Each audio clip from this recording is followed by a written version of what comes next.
Hi friends, నిధి కోసం వెతుకులాడటం, ప్రాణాలకు తెగించి గుహల్లోకి వెళ్ళటం వంటివి మనం సినిమాల్లో చూస్తూ ఉంటాం.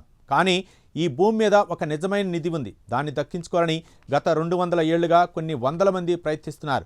కోట్లాది రూపాయలు ఖర్చు చేశారు. కానీ ఆ నిధిని ముట్టబోయిన 6 ప్రాణాలు కోల్పోయారు. అక్కడ ఏముంది? షేక్స్పియర్ రాసిన అసలు ప్రతులు ఉన్నాయా? లేక పురాతన కాలం నాటి టెంపరరీ నైట్స్ దాచిన బంగారు నిధులు ఉన్నాయా? కెనడాలోని ఓక్ ఐలాండ్లో ఉన్న ఈ మనీ ఫీట్ రహస్యం ఏంటి? 200 ఏళ్లుగా సైన్స్కి కూడా చిక్కని ఆ అంతు చిక్కని మిస్టరీ ఏంటో ఈ హై వోల్టేజ్ ఫీచర్లో తెలుసుకుందాం. ఫ్రెండ్స్, ఈ కథ 1795లో మొదలైంది. డానియల్ అనే ఓ కుర్రాడు ఓక్ ఐలాండ్లో ఒక వింతైన గొయ్యిని చూశాడు. అక్కడ ఏదో నిధి ఉందని తన స్నేహితులతో కలిసి తవ్వటం మొదలుపెట్టారు. కానీ ప్రతి 10 అడుగులకు ఒక ఓక్ చెక్క పలక అడ్డు తగిలేది. 90 అడుగుల లోతుకు వెళ్ళాక వారికి ఒక వింతైన రాయి దొరికింది. దాని మీద ఒక రహస్య సంకేతం ఉంది. దాన్ని డీకోడ్ చేస్తే ఇక్కడ నుండి 40 అడుగుల లోతులో 2 మిలియన్ల పౌండ్ల బంగారం ఉంది అనే అర్థం వచ్చింది. ఇంకేముంది, నిధి దొరికినట్లే అనుకున్నారు. కానీ అక్కడే అసలైన మృత్యు ఉచ్చు బిగించింది. ఎవరైనా నిధిని దొంగిలించడానికి ప్రయత్నిస్తే ఆ గుంత మొత్తం నీళ్లతో నిండిపోయేలా ఒక వింతైన ఫ్లడ్ టన్నెల్ వ్యవస్థను అక్కడ ఎవరో ఏర్పాటు చేశారు. మీరు ఎంత నీరు తోడినా సముద్రం నుండి నీళ్లు లోపలికి వస్తూనే ఉంటాయి. గత 200 ఏళ్లలో ఎంతోమంది ఇంజనీర్లు, శాస్త్రవేత్తలు అత్యాధునిక మిషన్లతో తవ్వినా ఆ నీటిని ఆపటం ఎవరి వల్ల కాలేదు. అప్పట్లో ఆ నిధిని దాచిన వారు ఎంతటి గొప్ప ఇంజనీర్లో ఊహించుకోండి. ఆ నిధిని ముట్టబోయి 6 కార్మికులు వివిధ ప్రమాదాల్లో చనిపోయారు.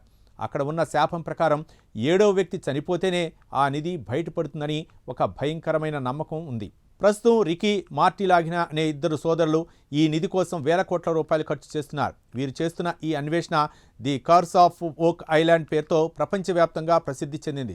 వీరికి అక్కడ కొన్ని పురాతన నాణ్యాలు, ఒక చిన్న బంగారు ముక్క, అలాగే క్రీస్తు శకం 14వ శతాబ్దం నాటి వస్తువులు దొరికాయి. అంటే అక్కడ నిధి ఉందనేది అబద్ధం కాదు. కానీ అది ఎక్కడ ఉంది, ఆ నీటి ఉచ్చును ఎలా దాటాలి అనేది ఇప్పటికీ ఒక మిస్టరీ. కొందరు ఆ నిధి మేరీ ఆంటోనెట్కి చెందిన ఆభరణాలని, మరికొందరు అది బ్రిటిష్ సైన్యం దాచిన యుద్ధ నిధి అని నమ్ముతారు. ఓక్ ఐలాండ్ మిస్టరీ కేవలం బంగారం గురించి మాత్రమే కాదు, అది మనిషిలోని పట్టుదలకు నిదర్శనం. ఆ నిధిని కాపాడటానికి వారు చేసిన ఆ ఇంజనీరింగ్ అద్భుతం ముందు ఆధునిక సైన్స్ కూడా తలవంచుతోంది. 7వ ప్రాణం పోతేనే ఆ నిధి దొరుకుతుందా? అసలు ఆ గుంట అడుగున ఏముంది? ఈ ప్రశ్నలకు సమాధానం దొరకటానికి మరికొన్ని ఏళ్లు పట్టవచ్చు. ఒకవేళ ఆ నిధి దొరికితే అది ప్రపంచ చరిత్రనే మార్చే అవకాశం ఉంది. చూశారు కదా ఫ్రెండ్స్, ఓక్ ఐలాండ్ మనీ ఫీట్ ఇప్పటికీ ఒక ఛేదించలేని రహస్యంగానే ఉంది. మరి మీరేమనుకుంటున్నారు? 7వ వ్యక్తి ప్రాణం పోతేనే ఆ నిధి బయటపడుతుందా? ఆ నిధి వెనుక ఉన్న శాపం నిజమేనా? కామెంట్స్లో చెప్పండి. వీడియో నచ్చితే లైక్ చేయండి, షేర్ చేయండి. ఇలాంటి అన్నౌన్ మిస్టరీస్ కోసం ఇప్పుడే సబ్స్క్రైబ్ చేసుకోండి.